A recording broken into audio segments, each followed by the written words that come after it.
Hello friends, my name is Rohit Singh and I am your instructor in this course. And video शुरू करने से पहले मैं आप लोगों को एक बात और बता दूं कि अगर आप हमारे चैनल पर नए हैं तो प्लीज़ इसे सब्सक्राइब कर दीजिए एंड इमीडिएट अपडेट्स के लिए बेल आइकन को प्रेस कर दीजिए।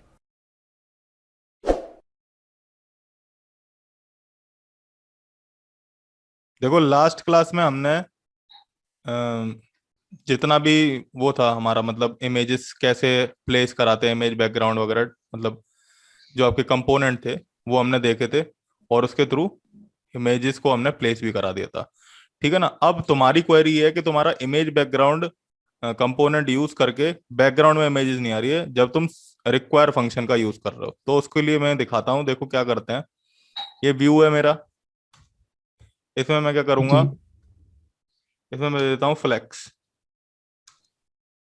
स्टाइल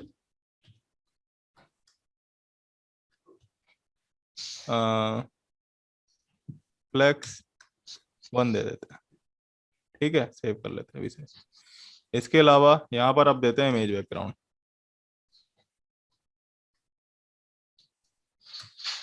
ठीक है ना।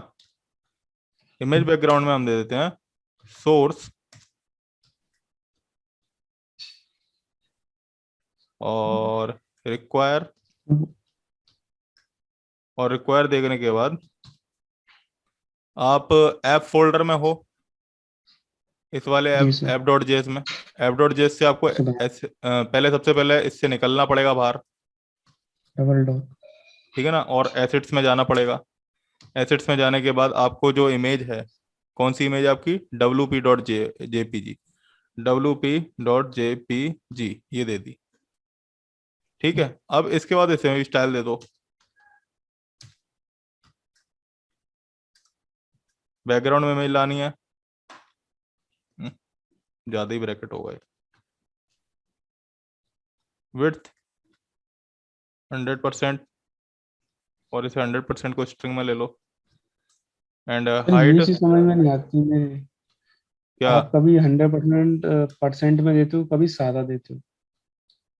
100% में अभी इसलिए दे रहा हूँ ताकि वो पूरा का पूरा कवर कर ले। अगर मैं सिंपल 200 दूंगा तो वो पिक्सल में लेगा। पिक्सल में मैंने तुम्हें क्या बताई थी कि वो एक स्टैटिक होती है। अब इसका कितना पिक्सल है ये थोड़ी ना मुझे पता होगा। भाई हर एक डिवाइस की जो विड्थ होती है वो पिक्सल की अलग अलग होती है। ये इतनी बड़ी डिवाइस है, कुछ इतनी छोटी डिवाइस होंगी, कुछ उससे भी ज्यादा छोटी होंगी, कुछ बहुत बड़ी होंगी, है ना। तो परसेंट देने से क्या होता है कि वो पूरी, चाहे डिवाइस कितनी भी बड़ी हो चाहे कितनी भी छोटी हो, वो 100%, 100% का मतलब होता है 100 यहाँ से लेकर के यहाँ तक 100%, यहाँ से लेकर के यहाँ तक 100%। ठीक है। अब ये जो इमेज बैकग्राउंड है मैंने इसे इधर क्लोज कर दिया। एक्चुअली इधर क्लोज नहीं करना था, इसे मेरे को ऐसे देना था। ठीक है। अब ये दे दिया मैंने। अब इसको सेव करते हैं।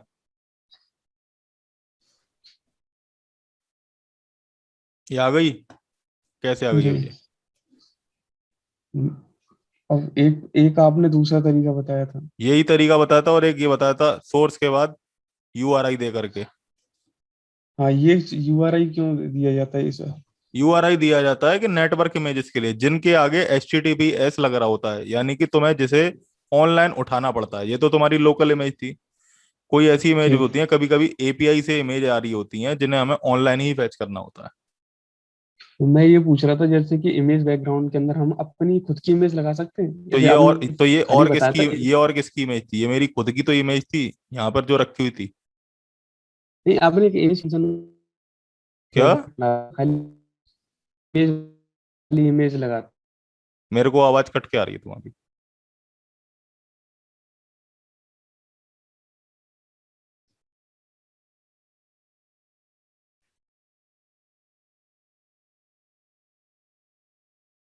हेलो।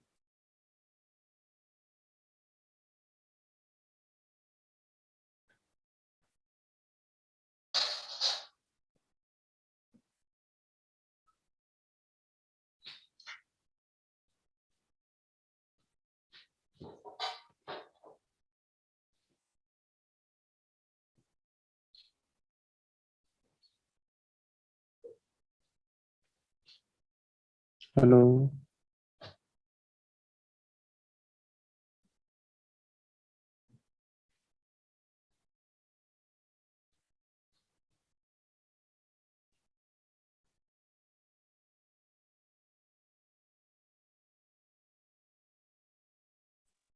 हेलो। हेलो, आवाज आ रही है सर? हाँ, आवाज आ रही है। मैं उसकी कह रहा था, अगर हम खाली इमेज, अगर कोई, ये हम यूआरएल पास कर रहे हैं, हाँ, हम यूआरएल ना पास करके हम किसी URL नहीं, उसमें URI, URI। हाँ यूआरआई, हाँ, यूआरआई के थ्रू, और अगर हम यूआरआई नहीं नहीं दे के, हाँ, हमने यूआरआई तो दे दिया उसमें, हाँ। और हम जो ये वाला जो इमेज, क्या कहते हैं, ये इंटरनेट से जो इमेज उठा रहे हैं ना, हम्म, तो इतना बड़ा पाथ आ रहा है, हम्म। इसको किसी वेरिएबल में सेव करा दो और उस वेरिएबल को यहाँ पर रख दो। ऐसा भी हो सकता है। हो सकता है, हो तो कुछ भी सकता है इससे। ये क्यों नहीं हो सकता? ये तो बिल्कुल हो सकता है। आप एरे भी बना करके डाल दो, एरे बना करके डाल दो, वो भी हो सकता है। वो तो तुम्हें क्रिएटिविटी देखनी है ना, कि तुम कितने ज्यादा कोड को छोटा कर सकते हो। आप और एक तुम्हें आपने पता है, मतलब, तुम्हें पता है, ऐसा भी हो सकता है कि इसे कंपोनेंट में बना करके इसे कंपोनेंट में यहाँ डाल दो, ये भी हो सकता है। ठीक है ना, इसे अलग कंपोनेंट में बनाओ, उसे यहाँ पे डाल दो, ये भी हो सकता है। तो वो तुम्हारे ऊपर है कि तुम कितना छोटा कोड कर सकते हो। तुम्हारी प्रॉब्लम ये नहीं है, तुम्हारी प्रॉब्लम है क्या एक्चुअल में, ये बताओ।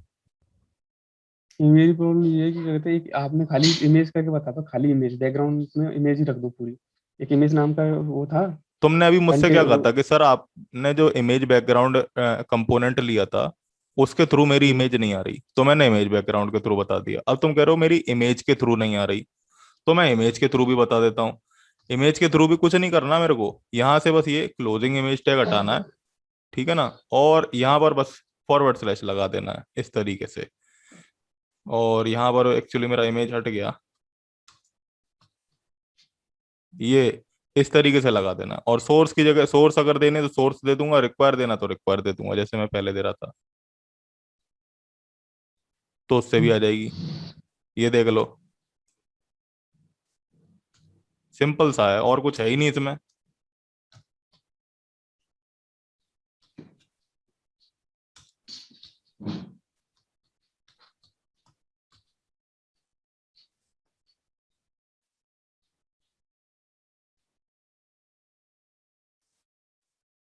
उधर इमेज देना, ऊपर इमेज देना पड़ेगा आपको। इमेज देना ऊपर पड़ेगा, इमेज मैं तो इमेज दे। भूल गया देना।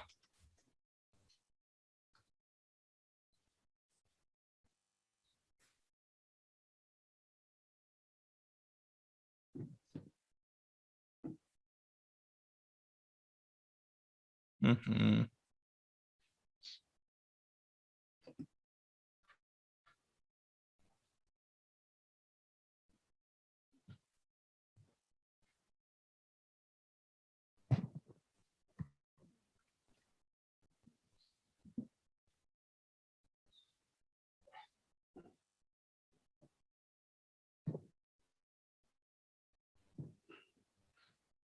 इमेज कंपोनेंट नॉट फाउंड, ये पहले वाला एरर दे रहा है।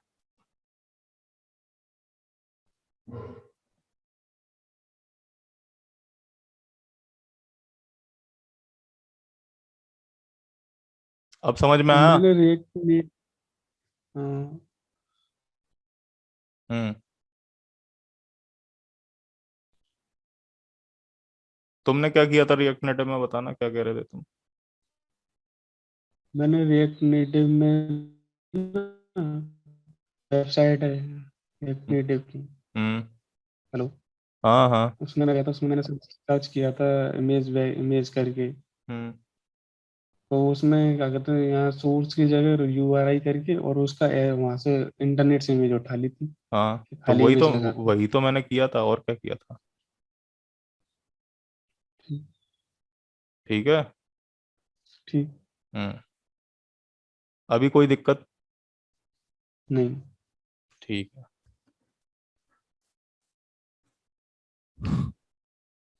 अब हमारा जो नेक्स्ट काम है, इसके बाद जो सबसे ज्यादा इंपॉर्टेंट कंपोनेंट यूज होता है, मतलब आपकी एप्लीकेशन में आप हर एक पेज पे कहीं ना कहीं इस कंपोनेंट को जरूर यूज करोगे, फ्लैट लिस्ट नाम के को। फ्लैट लिस्ट बहुत ही ज्यादा इंपॉर्टेंट कंपोनेंट है, बहुत ज्यादा इंपॉर्टेंट कंपोनेंट है, और बहुत ज्यादा यूज होने वाला कंपोनेंट है। ठीक है ना। ठीक। जैसे कि तुमने देखा होगा कि जब हम रिएक्ट जेएस में काफी सारे लिस्ट ऑफ यूजर्स थे, फैच करते थे, जैसे, है ना। जी, तो जब फैच करते थे तो उसके लिए हम सीधे सिंपल एल आई में एल आई लगा देते थे, यूएल, यूएल सबसे ऊपर लगा यूएल लगा। देते, और उसके अंदर एल हाँ। आई एलिमेंट सारे के सारे लिस्ट आइटम फैच कर लेते थे। जी सर। अब एक तो यहाँ पे लिस्ट आइटम होता नहीं है, जैसे कि मैं आपको बता दूं कि आपके वेब में कितने तरीके की लिस्ट होती हैं। आपके वेब में होती हैं तीन तरीके की लिस्ट हैं। पहली होती है यूएल, एक होती है ओएल, और एक होती है डीएल। यूएल मतलब अनऑर्डर्ड लिस्ट, ओएल मतलब ऑर्डर्ड लिस्ट, और डीएल मतलब डिस्क्रिप्शन लिस्ट। ये तीन तरीके की लिस्ट होती हैं आपके वेब में। उसी तरीके से रिएक्ट नेटिव में भी आपके लिस्ट आइटम्स को सेपरेट करने के लिए या फिर आप कह सकते हो डेटा को लिस्ट में रेंडर करने के लिए आपके पास अलग अलग तरीके की लिस्ट है। एक है फ्लैट लिस्ट, एक है वर्चुअलाइज्ड लिस्ट, एक है सेक्शन लिस्ट। ठीक है ना। तो ये कुछ तरीके की लिस्ट है जो कि आपके रिएक्ट नेटिव में यूज होती हैं डेटा को रेंडर करने के लिए लिस्ट लिस्ट में। ठीक। वैसे पहले एक कंपोनेंट और यूज किया जाता था जिसे हम कहते थे लिस्ट व्यू, लेकिन अभी मैं उसका इसका डिसएडवांटेज बताऊंगा कि लिस्ट व्यू को क्यों हटा दिया गया और फ्लैट लिस्ट को क्यों लाया गया है। ठीक है। और फ्लैट लिस्ट इतना ठीक। ज्यादा क्यों यूज होता है, इसका क्या कारण है। ठीक। फ्लैट लिस्ट एक तरीके से तुम ये समझ लो कि जैसे आपने स्क्रॉल व्यू देखा था, स्क्रॉल व्यू में आपने काफी सारी इमेजेस रेंडर कर दी थी और ठीक। स्क्रॉल आ गया था, देखा था। हाँ, पर देखा था फ्लैट सर। लिस्ट में ऐसा नहीं है। स्क्रॉल व्यू में क्या है कि आप काफी सारे आइटम्स डाल सकते हो, लेकिन वो एक ही बार में मोबाइल में रेंडर होकर के आ जाएंगे। और एक ही बार में रेंडर होने का मतलब है, मान लो कि 1,000 2,000 आइटम्स हुए। जैसे ई कॉमर्स वेबसाइट होती है, अब जैसे अमेजन है, अमेजन के एक पेज पर काफी सारे आइटम्स होते हैं, है ना। तो क्या है कि मान लो कि 100 आइटम्स की एंट्री है, तो स्क्रॉल व्यू क्या करेगा, 100 के 100 आइटम्स को यहाँ पर फैच कर लेगा। अब एक उसमें, साथ। हाँ उसमें एक साथ, उसमें क्या होता है कि कभी कभार तुम्हारा व्यू बिगड़ सकता है, स्टेट बिगड़ सकती है, और इतना ही नहीं, ये भी हो सकता है कि जब डेटा फैच हो रहा होगा और नेटवर्क स्पीड कम है तो डेटा भी धीरे धीरे फैच होगा और एप्लीकेशन थोड़ी सी लैग भी करेगी या फिर थोड़ी धीरे धीरे करके ओपन होगी। लेकिन फ्लैट लिस्ट में बिल्कुल ऐसा सर। नहीं है। फ्लैट लिस्ट में ऐसा होता है कि जितने आइटम्स स्क्रीन पे विजिबल हो रहे होते हैं ना, उतने ही फैच होते हैं, उससे ज्यादा फैच नहीं होंगे। ठीक है सर। ठीक है ना। वर्चुअलाइज लिस्ट और सेक्शन लिस्ट के बारे में बता दूंगा। सेक्शन लिस्ट बेसिकली अभी मैं बता देता हूँ, जैसे कि तुम कॉन्टेक्ट्स अपना देखते हो तो उसमें तुम्हारे अलग अलग सेक्शंस बने आते हैं। जैसे कि ए नाम से जितने भी कॉन्टेक्ट्स हैं वो एक जगह आ रहे होंगे, फिर बी नाम से जितने भी कॉन्टेक्ट्स हैं वो एक जगह आ रहे हम्म। होंगे, है ना। तो सेक्शन जी सर। लिस्ट उस तरीके से काम करती है। पहले मैं तुम्हें फ्लैट लिस्ट का बताता हूँ। फ्लैट लिस्ट सब इन तीनों लिस्ट में सबसे ज्यादा फ्लैट लिस्ट यूज होगी। आपको कहीं पर भी फ्लैट लिस्ट ही मिलेगी, हर जगह। तुम देख लो, तुम्हें जैसे कि तुम अपना उसमें देखना, फेसबुक की स्टोरीज वो फ्लैट लिस्ट, तुम्हारी इंस्टाग्राम की स्टोरीज वो फ्लैट लिस्ट, इसके अलावा तुम्हारे ये जो तुम कह सकते हो व्हाट्सएप की जितने भी चैट्स वगैरह आते हैं वो फ्लैट लिस्ट एक तरीके का कंपोनेंट है। तो इस तरीके के कंपोनेंट ही फ्लैट लिस्ट कहा जाता है। अब मैं तुम्हें दिखाता हूँ हम किस तरीके से फ्लैट लिस्ट को इम्प्लीमेंट करते हैं रिएक्ट नेटिव। पर उससे पहले मैं थोड़ा हुक्स वगैरह के बारे में तुम्हें बता देता हूँ कि हुक्स के साथ हम कैसे वर्क करते हैं। ठीक है। इसको डिलीट करते हैं, क्योंकि मेरे को जो काम कराना है ना, उसको करने के लिए तुम्हें हुक्स और फैच एपीआई आना चाहिए कि रिएक्ट नेटिव में ठीक हुक्स सर। और फैच एपीआई के साथ किस तरह से वर्क करते हैं और किस तरह से इम्प्लीमेंट करते हैं। अभी मैं सिंपल सिंपल एक फ्लैट लिस्ट का एग्जांपल दिखा देता हूँ कि फ्लैट लिस्ट को कैसे इम्प्लीमेंट करते हैं। उसके बाद जब हम हुक्स और इसे क्या कहते हैं, जब फैच एपीआई के साथ वर्क करेंगे तो हम एक छोटी सी एप्लीकेशन भी बनाएंगे। ठीक है ना। ठीक। और फ्लैट लिस्ट के थ्रू डेटा भी रेंडर करेंगे। फ्लैटलिस्ट हमेशा रेंडर के लिए होता है वो डेटा। हाँ, जैसे व्यू होता है, व्यू एक तरीके के जी। व्यूज को रेंडर करने के लिए होता है। तुम्हारा टेक्स्ट कंपोनेंट होता है, वो टेक्स्ट को रेंडर करने के लिए होता है। इमेज कंपोनेंट इमेज को करने के लिए होता है। स्क्रॉल व्यू एक तरीके का जो आपका व्यू आ रहा है, व्यू क्या होता है, व्यू जी। स्क्रॉलेबल नहीं होता। तो अगर हमें ऐसा, हमारे पास इतने सारे आइटम्स आ रहे हैं जिसको हमें स्क्रॉल करना पड़ेगा, तो स्क्रॉल व्यू करते हैं। अब फ्लैट लिस्ट क्या होती है, वो स्क्रॉलिंग का तो फीचर देती है, साथ ही साथ उतने ही आइटम रेंडर करेगी जितने आपके स्क्रीन पे फिट हो पाए। ठीक। इससे क्या होता है, इससे ठीक। सिर्फ और सिर्फ रिक्वायर्ड डेटा ही फैच होता है। और जो जब आप यूजर को रिक्वायरमेंट होगी बाकी डेटा की, वो स्क्रॉल करेगा तो वो डेटा ऑटोमेटिकली फैच हो जाएगा। ठीक। ठीक है, अब app.js में जाते हैं। अब मान लो कि मुझे यहाँ पर कुछ लिस्ट है, मेरे पास एक लिस्ट है ऑफ यूजर्स है, उन्हें प्रिंट करवाना है।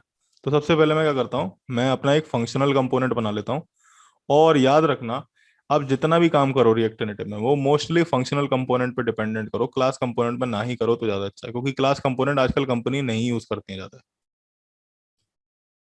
ठीक। रिएक्ट नेटिव फंक्शनल कंपोनेंट ये आ गया, यहाँ से इसे डिलीट कर देता हूँ मैं।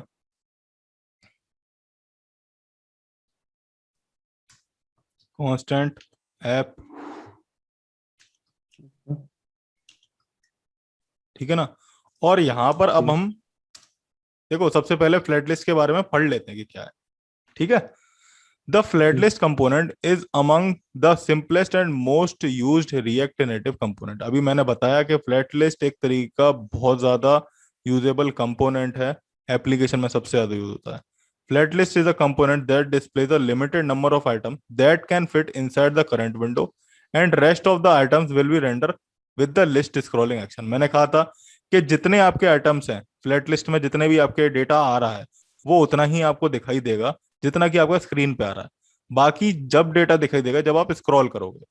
फ्लैट लिस्ट एंड ठीक। React native is design to handle large data sets that might not fit on the device screen. Flat list को बेसिकली जब हमारे पास लार्ज अमाउंट ऑफ डेटा होता है उसे डील करने के लिए बनाया गया। The flat list component display the similar structure data in a scrollable list. Flat list component क्या होता है कि एक तरीके से आप कह सकते हो similar structure data, ID, name वगैरह वगैरह इसी तरीके का सिमिलर स्ट्रक्चर डेटा ही दिखा सकता है। ठीक है ना, एक तरीके से ठीक। It works well for large list of data where the number of list items might change over time. देखो यहाँ पर हमारे पास जो डेटा शो होता है वो चेंज भी हो जाएगा, तो उससे फ्लैट लिस्ट पे के आउटपुट पर कोई फर्क नहीं पड़ेगा और आपका आउटपुट इजीली रेंडर होकर के स्क्रीन पे दिखाई दे जाएगा। The flat list ठीक। only shows render element which are currently displaying on the screen, not all the element of the list at once. Flat list सिर्फ उतने ही आइटम को दिखाएगी, ये बार बार यही कह रहा हूं मैं, फ्लैट लिस्ट सिर्फ उतने ही आइटम को दिखाएगी जितने आपके रिक्वायर्ड स्क्रीन पे हैं, बाकी आइटम्स स्क्रीन को में नहीं दिखाएगी। विजिबल होना। हाँ, ठीक। Flat list offer many inbuilt features like vertical horizontal scrolling, header footer views, separator, pull to refresh, lazy loading. जो आपकी फ्लैट लिस्ट होती है वो हेडर फुटर का फीचर देती है आपको, सेपरेटर का फीचर देती है, पुल टू रिफ्रेश का देती है, लेजी लोडिंग का फीचर देती है। ठीक है ना, इस तरीके के फीचर्स फ्लैट लिस्ट प्रोवाइड करती है। इसमें तो कुछ फीचर्स हम देख लेंगे कि कौन कौन से फीचर्स हैं। Flat list can simply be implemented using the data and render item prompt to create a list. देखो फ्लैट लिस्ट में हम जितना भी डेटा फैच करते हैं उसको डेटा नाम से जो प्रॉप होती है उसे पास करते हैं। ठीक है, ठीक। और जितना भी हमारा डेटा रेंडर कराना होता है मतलब डिस्प्ले कराना होता है वो रेंडर आइटम प्रॉप्स के थ्रू हम यहाँ पर डिस्प्ले कराते हैं। अब फीचर्स पढ़ लेते हैं फ्लैट लिस्ट के। इट प्रोवाइड स्क्रॉल लोडिंग, ये एक तरीके से आपको स्क्रॉलिंग प्रोवाइड करती है अगर आपका लार्ज अमाउंट ऑफ डेटा है। Pagination of list of data, जितना भी डेटा है उनके लिए पेजिनेशन भी प्रोवाइड करती है। पेजिनेशन क्या होता है, जैसे तुम्हारे इतना डेटा नहीं आ पा रहा और इसके नीचे तुम्हें एक सेक्शन क्रिएट करना है, तो एक आता है ना लोड मोर वाला बटन, हम्म। तो लोड मोर वाला बटन फ्लैट लिस्ट के थ्रू आ जाता है। फिर आप जब लोड मोर पे क्लिक करोगे तो आपका ऑटोमेटिकली जितने आइटम्स आप चाहते हो कि जैसे 39 दिखे हैं या फिर आपके 40 दिखे हैं, 50 दिखे हैं, तो वो सारे आइटम्स आपको दिखने लग जाएंगे। Rendering items as list and grid view type. देखो जो आइटम्स यहाँ पर फ्लैट लिस्ट में रेंडर किए जाते हैं वो या तो आप लिस्ट में कर सकते हो या फिर ग्रिड्स में कर सकते हो।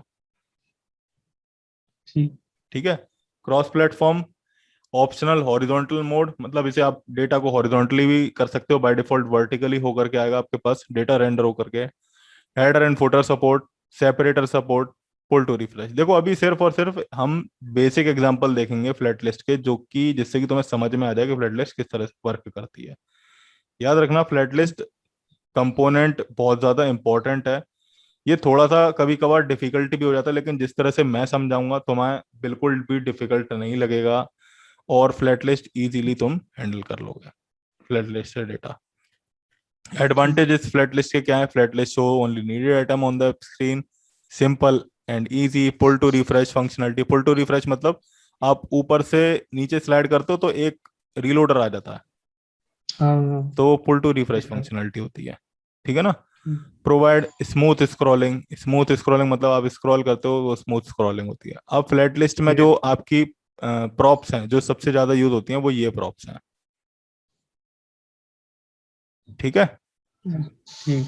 डेटा में हम डेटा लेते हैं आइटम सेपरेटर कंपोनेंट में, मतलब एक सेपरेटर लगा देता है। अभी मैं दिखा दूंगा आइटम सेपरेटर कंपोनेंट क्या होता है। इसके अलावा आपका होता है एक रेंडर आइटम नाम से मेथड, उसमें आप जितने भी आइटम्स को यहाँ पर रेंडर जिस तरह से कराना चाहते हो वो करा सकते हो। स्क्रॉल व्यू और फ्लैट लिस्ट में क्या डिफरेंस है? Scroll view renders all its React child component at once. मैंने कहा था ना कि स्क्रॉल व्यू एक बार में ही सारे के सारे कंपोनेंट को रेंडर करा देगा, जिस वजह से इसका परफॉर्मेंस होता है वो लो होता है। वहीं पर फ्लैट लिस्ट क्या करता है कि जितने आइटम्स नीडेड हैं जो कि स्क्रीन पे फिट हो जाएंगे उन्हीं को शो कराता ये है, हो जिस वजह से इसका हाई परफॉर्मेंस हो जाता है और डेटा जो फैच करने की कैपेबिलिटी होती है वो हाई हो जाती है। Scroll view provide slow rendering and increase memory usage. Scroll view क्या करता है? रेंडरिंग स्लो करता है बिकॉज जब डेटा सेट्स आपके पास बड़े बड़े होंगे, लार्ज अमाउंट ऑफ डेटा होगा, ठीक है ना, तो ठीक। उसे फैच करने में टाइम लगेगा। टाइम लगेगा तो क्या होगा? रेंडरिंग जो होगी आपकी स्क्रीन पे वो स्लो होगी और जिस वजह से आपकी मेमोरी ज्यादा यूज होगी। Flat list save memory and processing time. जितना हमारे पास अमाउंट ऑफ डेटा शो कराना है उतने को ही शो कराओ, जिस वजह से हमारी सेव मेमोरी हो जाती है मोबाइल वगैरह की।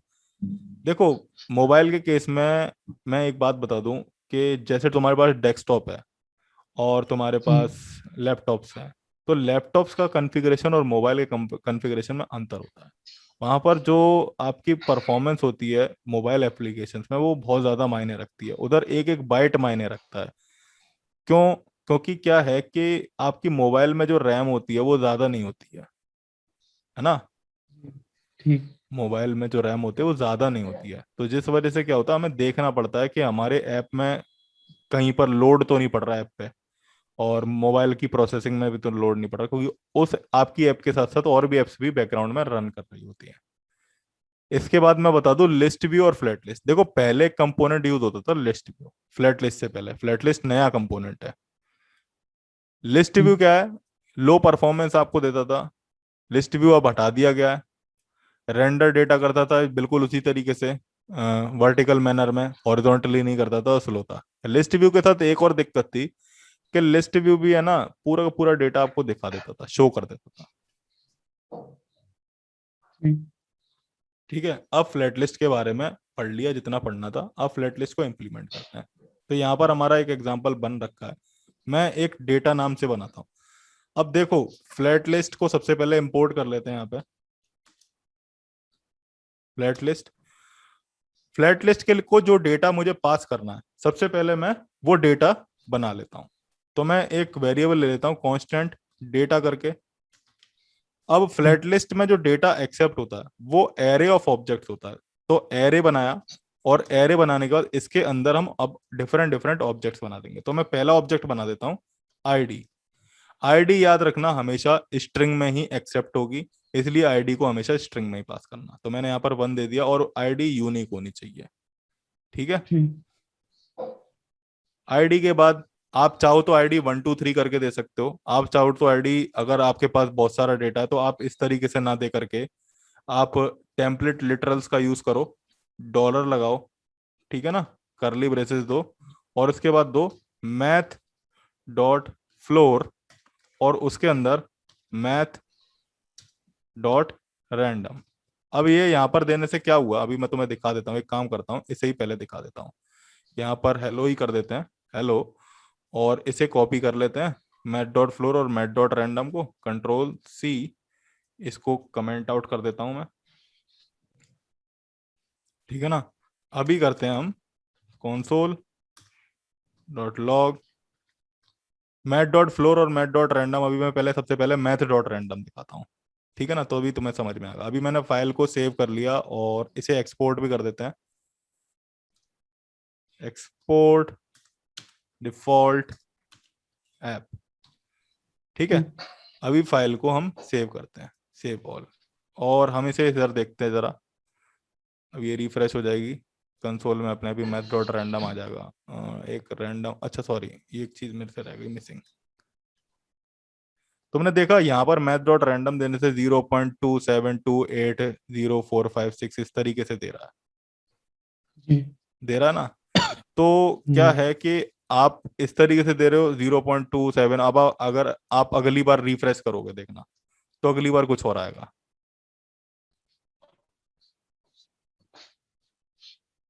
ये आ गया। एक काम करते हैं, इसे दे देते हैं, इसमें मल्टीप्लीकेशन और दे दो 100 का।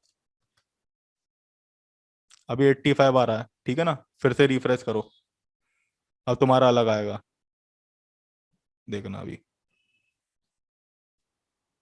अब अलग आया 9.8 वगैरह करके। तो अब ये पॉइंट के बाद जो डिजिट्स आ रही है, ये आईडी में एक्सेप्ट नहीं होंगी। आईडी खाली एक ही चीज एक्सेप्ट करेगी, जैसे ये हो गया या फिर जैसे ये हो गया पॉइंट से पहले वाली।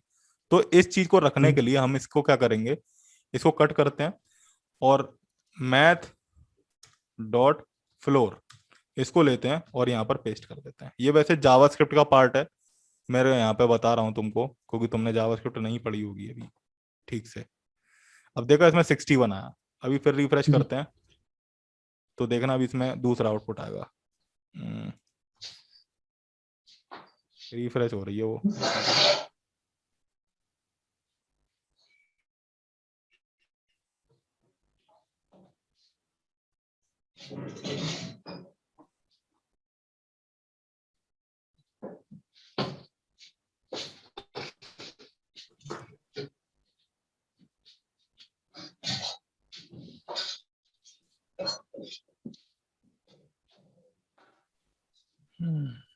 एक बार रिफ्रेश हो जाए, उसके बाद पता चल जाएगी।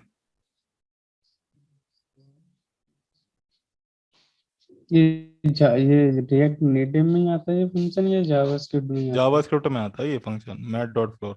अब देखा इसमें 78 आया, तो ये एक अलग आईडी हो गई। 30 आया, ये अलग, एक अलग आईडी हो गई। पॉइंट वाले नहीं आ रहे ना, तो फ्लोर क्या करता है, फ्लोर पॉइंट के बाद जितनी भी वैल्यू आ रही है वो हटा देता है। और मैथ डॉट रैंडम क्या होता है, एक रैंडम जनरेटर है, एक तरीके से random random value number generate दे देगा। रैंडम वैल्यू जनरेट करता है। तो मैंने वही चीज यहाँ पर पास कर दी है, जिससे कि आपकी आईडी आपको ना देनी पड़े, वो ऑटोमेटिकली जनरेट होती रहे।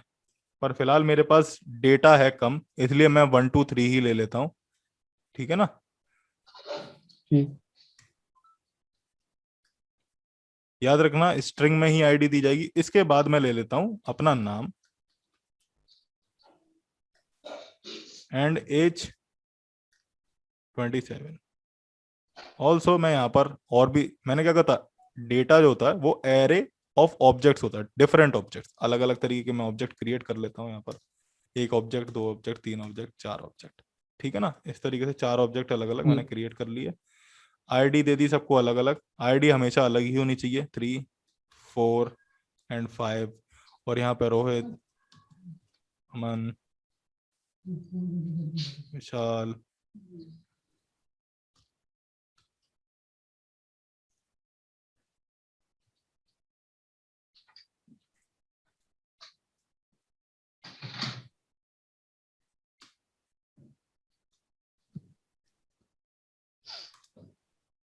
ठीक है। ये सारे मैंने एजेस के भी फैक्टर ले लिए। अगर आप और भी देना चाहते हो तो और भी चीजें पास कर सकते हो, लेकिन मैंने अभी फिलहाल से यही लिया। अब फ्लैट लिस्ट कंपोनेंट में क्या है कि मैं यहाँ पर टेक्स्ट को हटा देता हूँ और इसे व्यू को स्टाइल दे देते हैं फ्लैक्स 1, ठीक है। अब यहाँ पर हम फ्लैट लिस्ट डेटा को लेते हैं। मैं ले लेता हूँ फ्लैट लिस्ट, और फ्लैट लिस्ट लेने के बाद मैंने क्या बताया था कि डेटा नाम से एक प्रॉप होती है। यहाँ पे बताता ना, डेटा नाम से एक प्रॉप होती है, ये रही। तो डेटा दे दिया, data is equal to curly braces में। अब हमें वेरिएबल पास करना है, तो ये वाला डेटा था ना, या फिर इधर लिख दो जी। फ्लैट लिस्ट डेटा, ताकि तुम्हें कंफ्यूजन ना हो।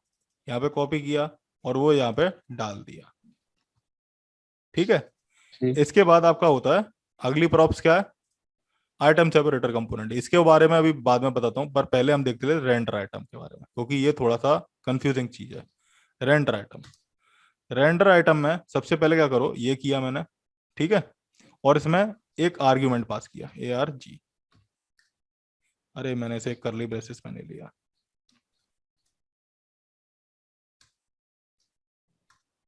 डबल कोट दो आएंगे? ARG, दो नहीं आएंगे, एक ही दिया। अभी मैं बताता हूँ।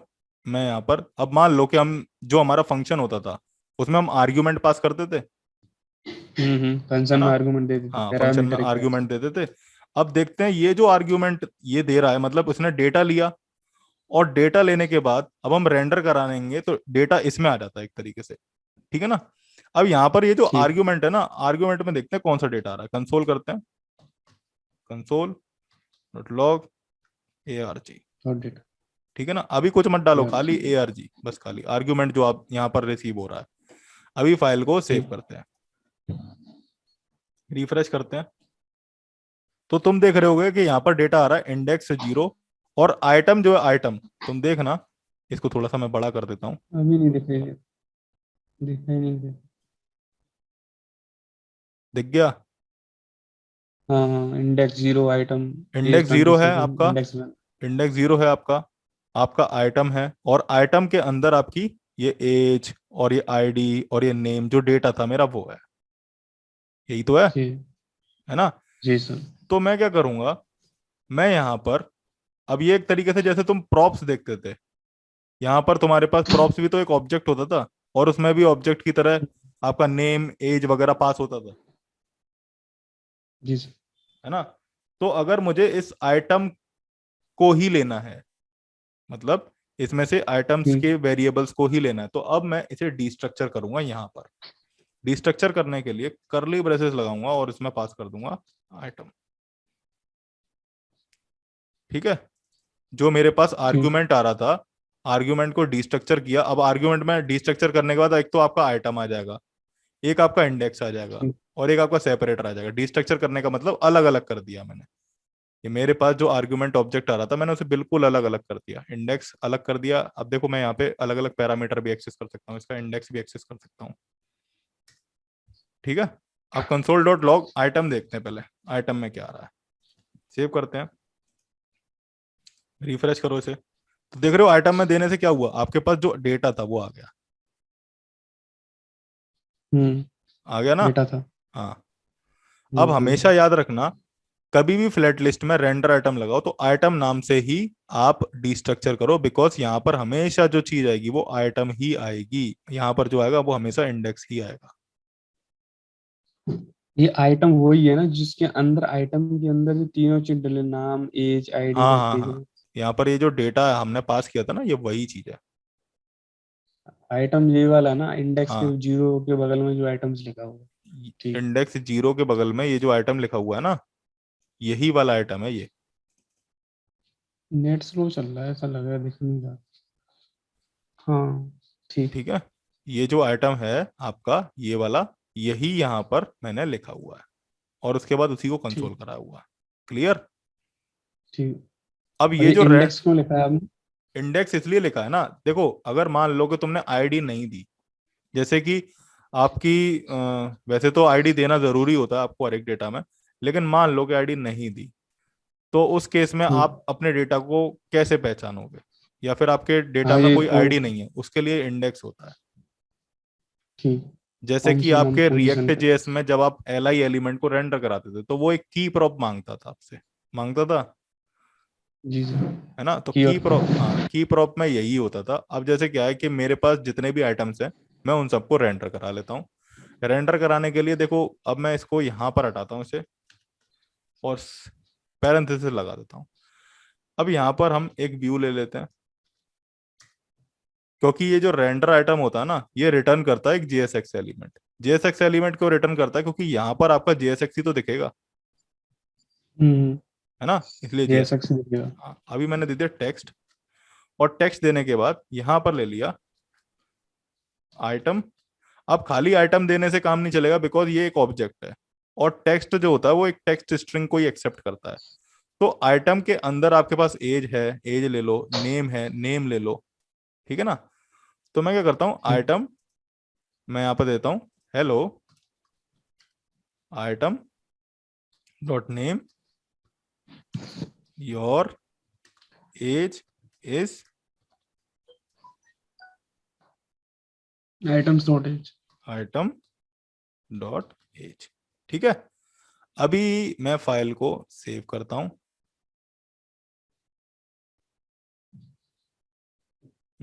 ये बंद हो गया मेरे पास।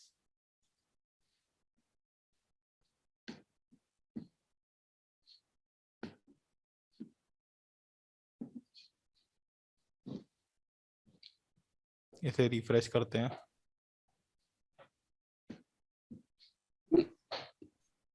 ये तो मैं देखा, hello Rohit your age is 27, Aman your age is 28, आ गया। अभी नहीं देखा। आई अभी। आ जाएगा थोड़ी देर में। हम्म। क्लियर हो गया।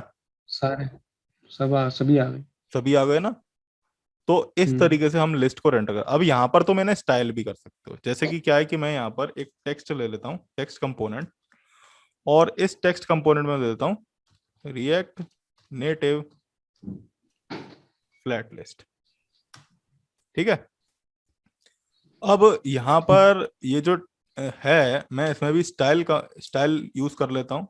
और स्टाइल देने के बाद मैं इसे दे देता हूँ कलर दे देते हैं कलर। ब्लू वॉयलेट, और इसका फॉन्ट साइज दे देते हैं, फॉन्ट साइज दे दिया मैंने 20 पिक्सल्स। सेव किया। अभी देखो 20 पिक्सल्स का फॉन्ट आ गया। और इसे टेक्स्ट अलाइन दे देते हैं, text align centre. Enter. Centre दिया तो ये सेंटर में आ गया। अब ये जो hello Rohit your age is 27 लिखा हुआ है, इसे भी थोड़ी सी स्टाइलिंग दे देते हैं भाई, इससे क्या दुश्मनी है। स्टाइल दिया, इसको लिया हमने विड्थ, या फिर विड्थ मत दो, आप फ्लेक्स दे दो, फ्लेक्स दे दो 1। और इसका जस्टिफाई कंटेंट सेंटर दे दो, एंड अलाइंग आइटम्स वो भी सेंटर दे दो। सेव करते हैं तो ये आपका सेंटर में आ गया। अब जितने भी आपके कंटेंट है, कंटेनर है, इसको कंटेनर को एक बैकग्राउंड कलर दे दो। बैकग्राउंड कलर येलो दे देते हैं। सेव किया, ये येलो आ गया आपका, पूरे उसका आ गया। मेरे को सिर्फ एक ही कंटेंट का लेना था। तो उसके लिए फिर कलर देना पड़ेगा। कलर इज इक्वल टू नहीं, येलो। कलर नहीं देना पड़ेगा, उसके लिए अलग चीज देनी पड़ेगी। उसके लिए पता क्या करना पड़ेगा, इस टेक्स्ट को भी एक व्यू में रैप करना पड़ेगा।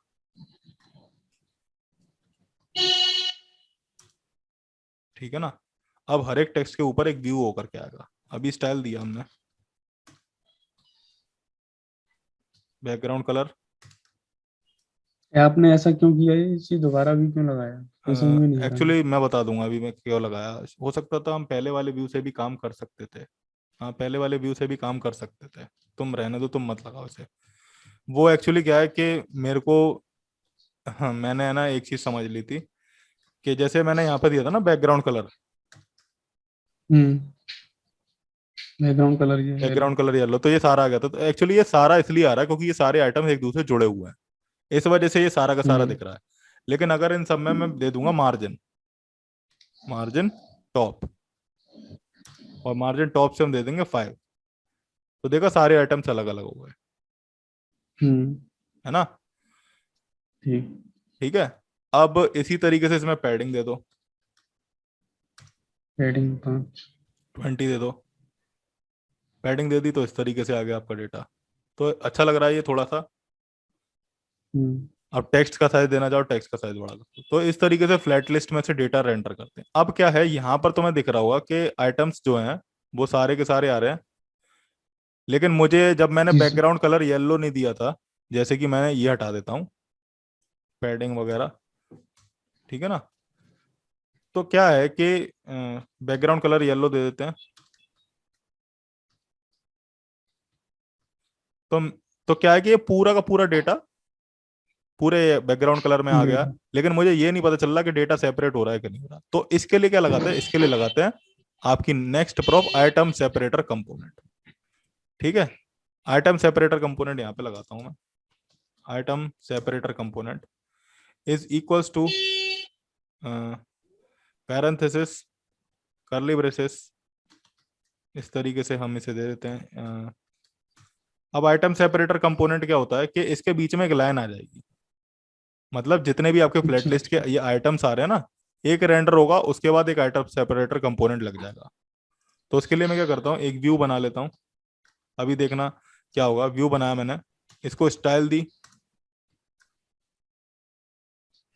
विड्थ 80% दे देते हैं ताकि ये थोड़ा छोटा है, और इसकी हाइट दे देते हैं 5। सेव किया, बैकग्राउंड कलर दिया ही नहीं मैंने, बैकग्राउंड कलर दे दिया मैंने ब्लैक। दिख रहा है तुम्हें, एक सेपरेटर आ गया सबके बीच में, ये आया कि वाइट नहीं? वाइट क्यों आ रहा राइट क्या? है? राइट में वाइट आ रहा है। राइट में वाइट इसलिए आ रहा है क्योंकि 80% की विड्थ दी है ना, 100% की दे देता तो फुल आ जाता। ठीक है, तो आइटम आइटम सेपरेट। सेपरेट हाँ, कंपोनेंट देना ही पड़ेगा अगर नहीं सेपरेटर देना चाहो लगानी दो, है। नहीं देना चाहो मत दो, कोई दिक्कत नहीं है। ठीक। आप अपने अकॉर्डिंग बॉर्डर भी दे सकते हो इसको, जैसे कि मैंने इसको क्या दे दिया, इसको हटा देते हैं, इसको हटा दिया मैंने। याद रखना कि आइटम सेपरेटर कंपोनेंट आपका एक रिएक्ट एलिमेंट यानी कि जेएसएक्स ही रिटर्न करेगा, उसी तरीके से रेंडर आइटम भी आपका एक जेएसएक्स ही रिटर्न करेगा। ठीक है, अभी जैसे मैं इसे हटा ठीक। देता हूँ, और इसे हटाने के बाद मैं यहाँ पर ये जो बैकग्राउंड कलर येलो है, इसकी जगह मैं दे देता हूँ बॉर्डर। बॉर्डर कलर दे दिया हमने ब्लैक। ठीक है, और बॉर्डर की कुछ विड्थ दे देते हैं, बॉर्डर की विड्थ दे दी हमने 5। ठीक, इसके अलावा हमारा जो डेटा था उसमें हम पैडिंग दे देते हैं कुछ, पैडिंग दे दी मैंने 10, और मार्जिन टॉप से दे देते हैं, मार्जिन टॉप से दे देते हैं, मार्जिन टॉप से दे देते हैं 5 दे देते हैं। अभी दिख गया तुम्हें, तुम्हारे पास जो जितना भी डेटा था वो बॉर्डर तरीके से आ रहा है। बॉर्डर विड्थ तो सारे कोनों को बॉर्डर कर रहे हैं ना। हाँ, बॉर्डर विड्थ। बॉर्डर विड्थ और जो एक बैक तरीके से विड्थ प्रोवाइड कर रही है 5 पिक्सल्स की। बॉर्डर कलर जो है वो कलर दे रहा है बॉर्डर को आपके। ब्लैक। ठीक। ठीक है, तो इस तरीके से ये फ्लैट लिस्ट होता है। इसमें एक कंपोनेंट और होता है, जैसे कि अभी आपका ये जो जितने भी लिस्ट ऑफ आइटम्स आ रहे हैं, यहाँ पर तुम्हारे पास कोई भी एरर ना यहाँ पे आई ना यहाँ पर आई, लेकिन कभी कभार एरर ये दिखा सकता है। क्यों दिखा देगा? क्योंकि जब आप इसे एडिट करने बैठोगे तो ये यहाँ पे की मांगेगा आपसे, और आपने यहाँ पर किसी को भी की प्रोवाइड नहीं करी है, जैसे उसमें की मांगती जैसे पिछली उसमें बार की जब मांगता हम था। हाँ, जैसे रिएक्ट रिएक्ट में की में। मांगता था। तो की देने के लिए यहाँ पर सिंपल लगाना की, और की के अंदर ठीक। ये जो आपका आइटम आ रहा है ना, आइटम यहाँ से, उसके अंदर हमने देखा था, जी जी। इसके अंदर हमने देखा था एक आईडी नाम से हमारा पैरामीटर था। ठीक है, तो यहाँ पर लगाओ आइटम डॉट आईडी, सेव कर लेते हैं। अभी कोई दिक्कत नहीं होगी, और आपकी जो एडिट, अगर कभी आपको एडिट वगैरह करनी पड़ी फ्लैट लिस्ट तो आप कर सकते हो। इसके अलावा अगर आपको आइटम डॉट आईडी यहाँ पर नहीं देना है, देन आपके पास एक यहाँ पर एक प्रॉप और होती है, की एक्सट्रैक्टर। ठीक है ना, की एक्सट्रैक्टर में क्या होगा, इस तरीके से पैरेंथेसिस पास करो सिंपल, और इस तरीके से यहाँ पर देते हैं आइटम, और यहाँ पर सिंपल पास कर दो आइटम डॉट इस तरीके से। क्लियर, सेव कर लेते हैं। ठीक। अभी तुम्हारा एरर फिर भी नहीं आएगा, यहाँ पर देखते हैं। तो अब वहां पर देने की जरूरत नहीं है, आपका directly item dot I D इस तरीके से आ सकता है। लेकिन अगर आपको चाहना, अगर आप चाहते हो कि इंडेक्स हो, मेरा इंडेक्स जनरेट होकर के आए, आइटम से ना आए, इंडेक्स से आए। ठीक है ना, कभी कभी यहाँ पर ठीक। इंडेक्स भी दे रखा होगा, तो यहाँ पर आइटम की जगह आप ले लो इंडेक्स, और यहाँ पर दे दो इंडेक्स के साथ, बिकॉज अभी इंडेक्स काय में आ रहा है, आपका इंडेक्स आ रहा है न्यूमेरिक वैल्यूज 0 1 2 0 1 2, ऐसे लेकिन यहाँ पर आइटम जो आपकी आईडी होती है वो किस में एक्सेप्ट की जाती है, स्ट्रिंग में। तो इसे स्ट्रिंग। स्ट्रिंग में बनाना पड़ेगा। तो आप डायरेक्ट लिखो इंडेक्स डॉट टू स्ट्रिंग। ठीक। एक minute, two children with the same string.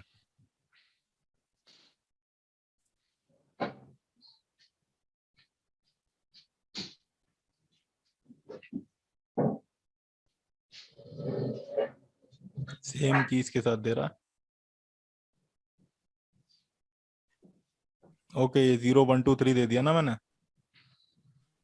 Ji. Same की।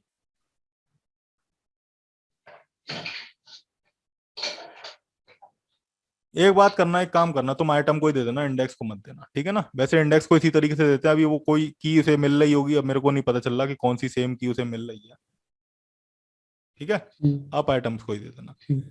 Item dot ID. इसके अलावा तुम्हारे पास अब होता है एक रिफ्रेश कंट्रोल का, मैंने बताया था ना कि रिफ्रेशिंग के लिए होता है। बस वो रिफ्रेशिंग के लिए क्या होता है, उसके लिए हमें एक स्टेट, जब तक डेटा आपके पास नहीं आता है, ठीक है ना, जैसे ही आपके, जब आपने आपकी एप्लीकेशन खोली तो स्टेट होती है फॉल्स, जैसे ही आपका डेटा आना शुरू हुआ तो स्टेट हो जाती है ट्रू, जिस वजह से वो आपके पास लोडर आना शुरू हो जाता है। और जैसे ही आपके पास डेटा आ जाता है तो वो स्टेट अगेन फॉल्स हो जाती है। तो इस तरीके से हम लोडर को शो कराते हैं। तो उसके लिए क्या करते हैं, जैसे कि मान लो,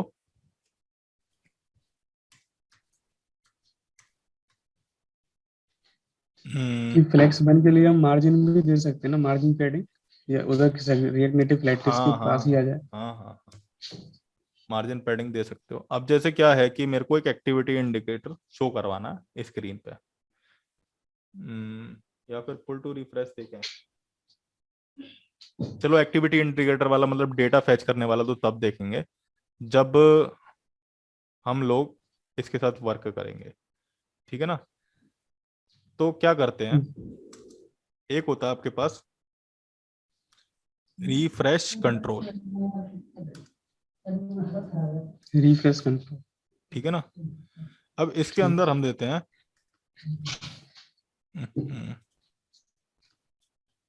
रिफ्रेश कंट्रोल, इस तरीके से, ठीक है। और इस रिफ्रेश कंट्रोल को यहाँ पे सेव कर लेते हैं, अभी सेव कर लिया यहाँ पे। और क्या करते हैं, इसे रिफ्रेश कर लेते हैं थोड़ा सा, ठीक है ना। यहाँ पे तुम्हारा रिफ्रेश होकर के आ जाएगा अभी।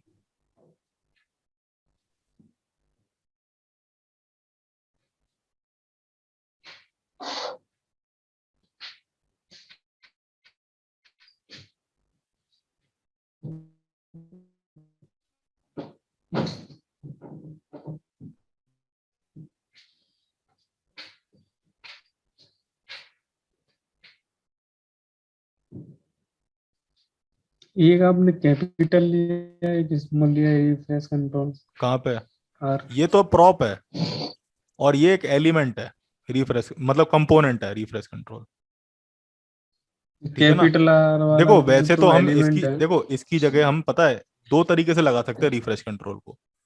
एक तो यहाँ पर एक ऑन रिफ्रेश नाम से प्रॉप देनी पड़ती है, उसमें आप एक फंक्शन पास करोगे जिसमें वो तब तक रिफ्रेश करेगा जब तक आपका डेटा नहीं आ जाएगा। और एक होता है आपका रिफ्रेशिंग, ये, ठीक है ना।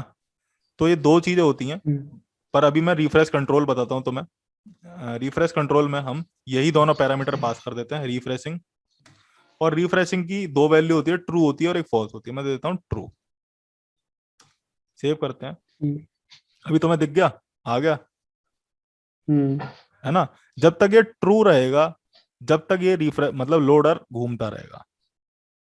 जैसे फॉल्स हुआ। जैसे ही फॉल्स हुआ वैसे ये लोडर घूमना बंद कर देगा, ठीक। ठीक है। तो इस तरीके से रिफ्रेश कंट्रोल लगाते हैं। अब मैं एक काम मैं करता हूँ। हम्म, इसकी कह रहा था, जो आपने आर कैपिटल दिया है या आर स्मॉल दिया है।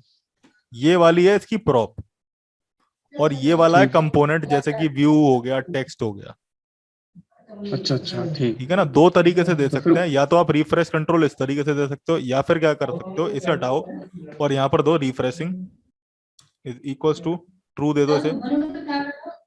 और जो इसके अंदर मतलब रिफ्रेश कंट्रोल के अंदर आप जो दो प्रॉप्स पास करने वाले थे उसे वो हम यहाँ पे भी पास कर सकते हैं, ऑन रिफ्रेश, यहाँ पे एक ऑन रिफ्रेश और होती है, ठीक है ना। इसके अंदर आप फंक्शन पास ठीक। करते हो जो कि डेटा को जब फैच कर लेगा तो मतलब वगैरह वगैरह जो भी है, ठीक है ना। अभी मैंने जैसे ऑन रिफ्रेशिंग ट्रू दे दिया है, तो क्या होगा, वो अभी भी घूमता रहेगा यहाँ पे। हम्म, एक मिनट, मेरे को फंक्शन देना ही पड़ेगा ऑन रिफ्रेश। हाँ, इसके लिए फ्यूचर फंक्शन देना ही रेफरेंस पड़ेगा जैसे मेरे आपने को। ट्रू किया। क्या, रिफ्रेश जैसे ट्रू दिया वो हाँ घूमेगा, जैसे हम फॉल्स कर देंगे वो रुक हाँ, जाएगा। वो रुक जाएगा। जैसे कि मैं एक काम करता हूँ, मैं तुम्हें ना एक स्टेट के थ्रू समझाता हूँ, ठीक है ना। यहाँ पे एक छोटी सी स्टेट बना लेते हैं। बेटर वे है रिफ्रेश कंट्रोल देने का, वो होता है ऑन रिफ्रेश प्रॉप में, ठीक है ना। ऑन सॉरी, रिफ्रेश कंट्रोल दे करके और is equals to curly braces लगा करके, बेटर तरीका सबसे ज्यादा यही होता है, ठीक है ना। ठीक। ठीक। इसमें क्या किया, अब हमने दे दिया refreshing, refreshing is equals to, अब इसमें हम एक स्टेट पास कर देंगे। देखो स्टेट बनाने के लिए तुम्हें पता हुक्स का यूज करते हैं हम, जी सर। तो यहाँ पे कांस्टेंट लेते हैं, यूज स्टेट ले लेते हैं, यूज स्टेट हुक ले लेते हैं, स्टेट, जी। ठीक है ना। और इस स्टेट में एक देते हैं लोडिंग और एक देते हैं सेट लोडिंग। लोडिंग सेट जरूरी लोड। नहीं है कि जो आपने यहाँ पे लिखा है वही यहाँ पे लिखो, आप इसे कैपिटल में भी लिख सकते हो सेट लोडिंग। अभी इनिशियल भी है, ठीक। इनिशियली मैं इसे ट्रू कर देता हूँ, लेकिन जैसे ही बटन को क्लिक करूंगा इसे मैं फॉल्स करा दूंगा। इस वेरिए यूज स्टेट को यहाँ पे इंपोर्ट करा लो, यूज स्टेट, यहाँ पर हमने स्टेट यहाँ पर मैंने इंपोर्ट करा लिया इसे। अब ये तुम्हारे पास लोडिंग है, जैसे कि मैं यहाँ पर बटन ले लेता हूँ, एक बटन ले लिया, ठीक है। ठीक। रिफ्रेश कंट्रोल अभी आपका क्या दे देंगे हम, ये जो स्टेट है ना, ये स्टेट मतलब ये जो ट्रू है वो इस लोडिंग में आ गया, जो ट्रू था वो ट्रू आपका तो इसके लोडिंग में लोडिंग में आ आएगा। गया। तो यहाँ पर क्या पास कर देंगे, लोडिंग, ठीक है। अभी इस ठीक। बटन में पास कर देते हैं टाइटल, टाइटल स्टॉप लोडिंग दे देता लिख हूं मैं, लिया। स्टॉप लोडिंग, ठीक है। और इसे ऑन प्रेस पास करते हैं, ऑन प्रेस पास करने के बाद पैरेंथेसिस देते हैं, और पैरेंथेसिस देने के बाद हमें सेट लोडिंग को, सेट लोडिंग एक मेथड होता है जिसकी मदद से हम इस स्टेट को फॉल्स कर सकते हैं, हम्म है ना। तो चेंज यहाँ कर पर सकते हैं। हाँ चेंज कर सकते हैं, सेट लोडिंग दे देते हैं और सेट लोडिंग में हम इसे फॉल्स कर देंगे, ठीक है। ठीक। क्लियर। अभी फाइल को और बटन को यहाँ पर इंपोर्ट कर लिया, हाँ, फाइल सेव ऑल। देखो यहाँ पे स्टॉप लोडिंग नाम से एक वो आ गया आपके पास, अभी लोडर चल रहा है आपका। जैसे ही मैं इस पे क्लिक करूंगा हम्म स्टॉप लोडिंग पे, वो रुक गया, हम्म है ना। तो ये होती है चीज, मतलब लोडिंग जब होती है आपकी, मतलब जैसे ही आपका ऑन रिफ्रेश वाला फंक्शन कॉल होता है, तो हम सेट लोडिंग के थ्रू जो हमारी वो होती है एप्लीकेशन में लोडिंग, उसे ट्रू करा देते हैं, और जैसे ही आपका फॉल्स होता है उसको हम फॉल्स करा देते हैं, मतलब डेटा आपका फैच हो जाता है ठीक। उस तरीके से फॉल्स करा देते हैं। क्लियर। ठीक। वैसे एक तरीका और फिर हमने होता है, बटन वैसे बटन वैसे एक तरीका और होता है कि आपकी जो आपको यहाँ पर सेट लोडिंग मतलब बटन ऑन प्रेस वगैरह ना करना पड़े, उसके लिए एक तरीका और होता है कि यहाँ पर ये बटन हटा दो, ठीक है ना। यहाँ पर वैसे बटन लगा रहने दो, चलो लगा रहने देते हैं, यहाँ पर दो करली ब्रेसेस, और करली ब्रेसेस में तुम अपना लोडिंग पास करो। ये जो लोडिंग है, ये जो अभी ये तुम्हारे दिमाग से ऊपर जाएगा जो मैं बता रहा हूँ, ये लोडिंग है, यहाँ पे कर दिया, मतलब जब तक ये ट्रू रहेगा, इफ एल्स की कंडीशन नहीं लगा सकते जेएसएक्स में, लेकिन आप इस तरीके से दे सकते हो टर्नरी ऑपरेटर के थ्रू। लोडिंग के लिए एक रिएक्ट नेटिव ने कंपोनेंट बना रखा है ऑटोमेटिकली, जिसका नाम है एक्टिविटी इंडिकेटर, ठीक है ना। जब तक आपकी लोडिंग ट्रू रहेगी तो आपके पास एक्टिविटी इंडिकेटर शो होता रहेगा। जैसे ही आपकी लोडिंग फॉल्स हो गई तो आपके पास नल आ जाएगा, मतलब कुछ भी नहीं रहेगा। क्लियर। अभी हमने लोडिंग दे रखी है ट्रू बाय डिफॉल्ट, फाइल को सेव करो।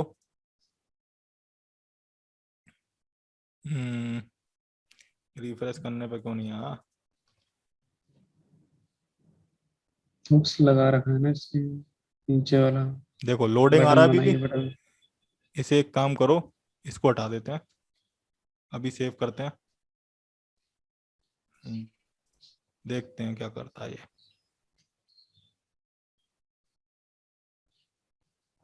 मेरे ख्याल में हमें नल ना दे करके ये पास करना पड़ेगा पूरा का पूरा। हम्म, कोई नहीं, इसे भी पास कर सकते हो आप। इसे कैसे पास कर सकते हो पता है, कि आपका एक्टिविटी इंडिकेटर दिखता रहे, लोडिंग ना है, मतलब वगैरह वगैरह, ये सारी चीजें कैसे दिखा सकते हो पता है? इसे कट करो, टेक्स्ट वाले को, कहाँ गया, टेक्स्ट है पूरा, और आपका बटन रहने दो यहाँ पर, इसे कट कर लो, और इसे कट करके यहाँ पर एक फंक्शन में डालो, कांस्टेंट फेच डेटा नाम से एक फंक्शन बना लिया। वैसे मैं अभी तो मैं बता रहा हूँ, बताना तो नहीं चाहिए क्योंकि तुम्हारे लिए दिक्कत हो जाएगी थोड़ी सी। कोई नहीं, मैं समझा दूंगा तुमको।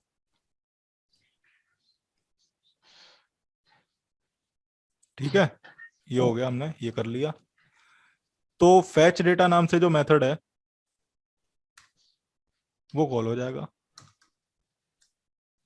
एक्टिविटी इंडिकेटर अगर फॉल्स हो जाता है तो okay, flex one, justify content, center and अलाइंग आइटम्स।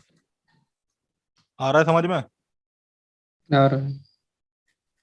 चलो अभी कर देते हैं फाइल को सेव। लोडिंग क्यों नहीं दिखा रहा एक्टिविटी इंडर की? कोई नहीं, कलर वलर दे देते हैं, कलर रेड, साइज 34। ये आ गया लोडर, चल रहा है। लोडर क्यों चल रहा है? क्योंकि अभी आपकी स्टेट क्या है, ट्रू है। और ट्रू होने पे मैंने यहाँ पर क्या दिखा रखा है, आपके मेन कंपोनेंट में एक्टिविटी इंडिकेटर लोड होता रहेगा। लेकिन जैसे ही ये लोडिंग फॉल्स हो जाएगी तो आपका फैच डेटा जो है वो यहाँ पर शो हो जाएगा। जैसे मैं स्टॉप लोडिंग पे क्लिक करूंगा, दिख गया डेटा आपका। ठीक है, ठीक।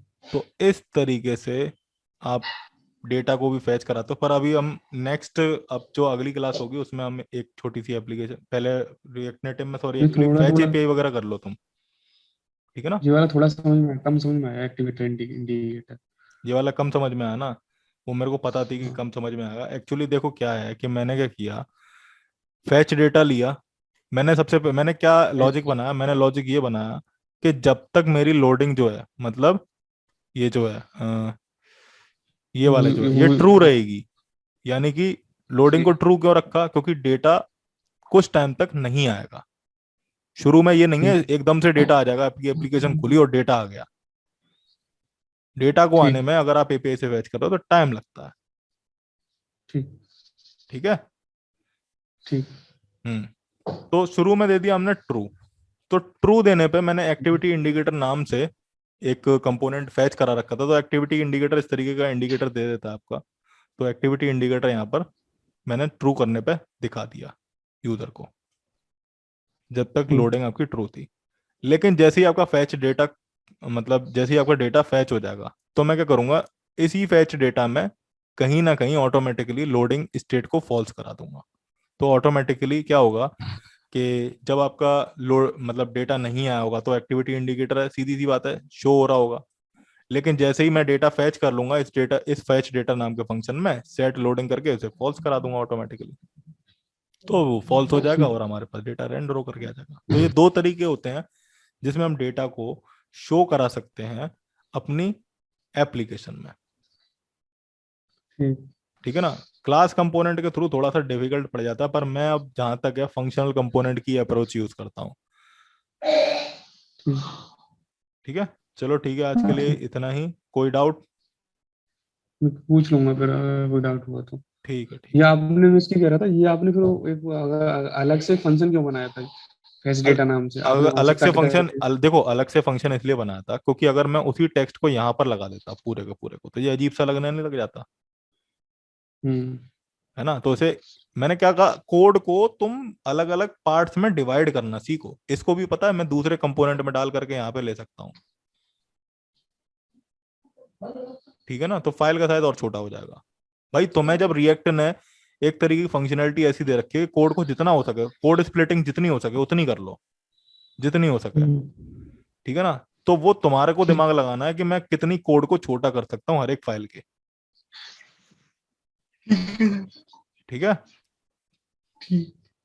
चलो ठीक है, तो फिर आज के लिए इतना ही। बाकी चलिए। अब नेक्स्ट लेक्चर में पढ़ेंगे। ठीक है सर। ठीक है, चलो ठीक है। होप आपको चीज़ें समझ आई होंगी। अगर आपकी कोई क्वेरी है तो आप कमेंट बॉक्स में लिख सकते हैं, या आप लॉग इन कर सकते हैं www.learntounless.com/contactus.php। हम आपकी क्वेरी सॉल्व करने की कोशिश करेंगे। Thank you.